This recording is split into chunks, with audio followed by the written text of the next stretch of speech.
আজকে আমার দেখানো টিপস অ্যান্ড ট্রিক্স ফলো করে বাসাতেই বানিয়ে নিতে পারবেন এবং একদম দোকানের মতো কনডেন্স মিল্ক, যেটা কিনা বানিয়ে আপনারা বছর জুড়ে নরমাল ফ্রিজে রেখে সংরক্ষণ করতে পারবেন। হ্যালো এভরিওয়ান, আসসালামু আলাইকুম। আপনারা দেখছেন এসএস কুকস কর্নার ভিডিওর সাথে আছি আমি জান্নাতুন নাঈম। আমার রেসিপিগুলো যদি আপনাদের কাছে একটু ভালো লেগে থাকে তাহলে অবশ্যই সাবস্ক্রাইব করে পাশে থাকবেন, আর পাশে থাকা নোটিফিকেশন বেল আইকন অন করে রাখবেন। তাহলে আমি ভিডিও আপলোড করার সঙ্গে সঙ্গে আপনার কাছে নোটিফিকেশন পৌঁছে যাবে। আজকের এই কনডেন্স মিল্কটা বানানোর জন্য আমি এখানে নিয়েছি 3 কাপ ফুল ক্রিম লিকুইড দুধ।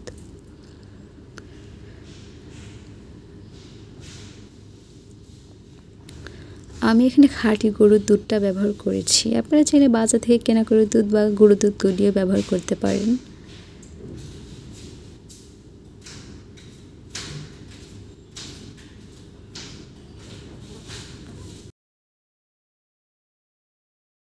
যখন দুধটা কিছুটা ফুটে উঠবে তখন আমি এখানে অ্যাড করে দেব 1 কাপ চিনি।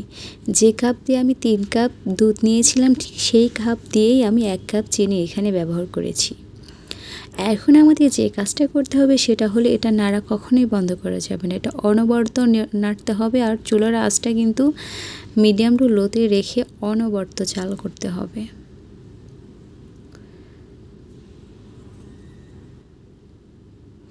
এটা অনবরত নেড়ে চেড়ে একদম কমিয়ে নিতে হবে। নাড়তে নাড়তে খেয়াল করবেন এই যে দুধটা কিন্তু পাতলা হয়ে গিয়েছে, অর্থাৎ চিনিটা গলে গিয়েছে। আর চিনি থেকে যে অতিরিক্ত পানিটা ছিল সেটার কারণেই দুধটা অনেকটা পাতলা হয়ে গিয়েছে, আর কালারটাও কিন্তু চেঞ্জ হয়ে গিয়েছে। নাড়তে নাড়তে জাল করতে করতে এক সময় খেয়াল করবেন এই যে এই দুধটা কিন্তু অনেকটাই ঘন হয়ে গিয়েছে।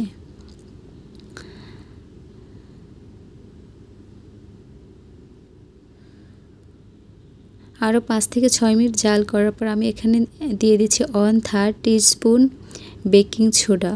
সোডাটা দেওয়ার পরে আপনারা দেখবেন জাস্ট ম্যাজিক, এটা কিন্তু খুব তাড়াতাড়ি ফেনা ফেনা হয়ে যাবে, কিন্তু নাড়তে নাড়তে এক সময় কিন্তু ফেনাটা কেটে যাবে। আর এই বেকিং সোডাটা দেওয়ার কারণেই এই কনডেন্স মিল্কটা অনেকটাই ঘন হয়ে আসবে, খুব তাড়াতাড়ি কনডেন্স মিল্কের শেপে চলে আসবে। এই যে ফেনাটা কিন্তু কমতে শুরু করেছে, দেখতেই পাচ্ছেন। অনবরত নেড়ে চেড়ে ফেনাটা কমিয়ে নিতে হবে।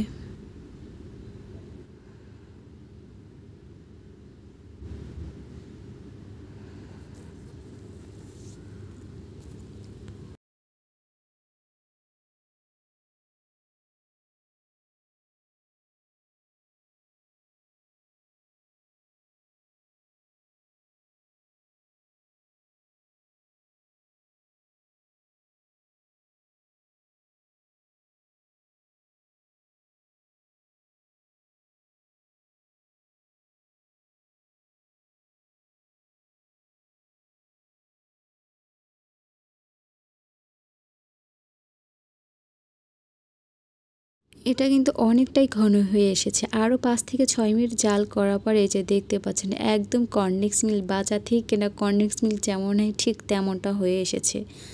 আর বেকিং সোডাটা দেওয়ার কারণে এটার ঘ্রাণটাও কিন্তু খুবই সুন্দর হয়েছে। এখন এটা আমরা চুলা থেকে নামিয়ে নিব। ঠান্ডা হওয়ার পরে কিন্তু এটা অনেকটাই ঘন হয়ে যাবে, এই জন্য এই পর্যায়ে এটা চুলা থেকে নামিয়ে নিতে হবে। দেখতেই পাচ্ছেন একদম দোকান থেকে কেনা পারফেক্ট কনডেন্স মিল্ক হয়ে গিয়েছে। বাসা দিয়ে যদি এত সুন্দর কনডেন্স মিল্ক বানানো যায় তাহলে দোকান থেকে কিনে আনার কি দরকার। আর এখানে স্বাস্থ্যসম্মত হয় আর খরচটাও কিন্তু কম হয়।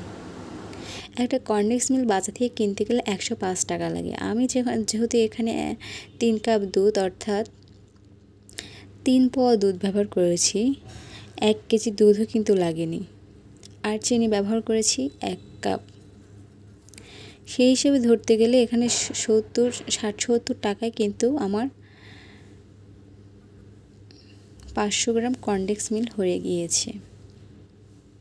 তাহলে আমার বাঁচলো কত, 30-35 টাকা কিন্তু সাশ্রয় করা যাচ্ছে।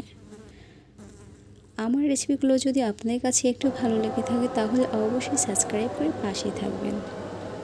আর আজকের রেসিপিটা কেমন লেগেছে তা অবশ্যই কমেন্টস করে জানিয়ে যাবেন। আজকের মতো এই পর্যন্তই। সবাই অনেক ভালো থাকবেন। আল্লাহ হাফেজ।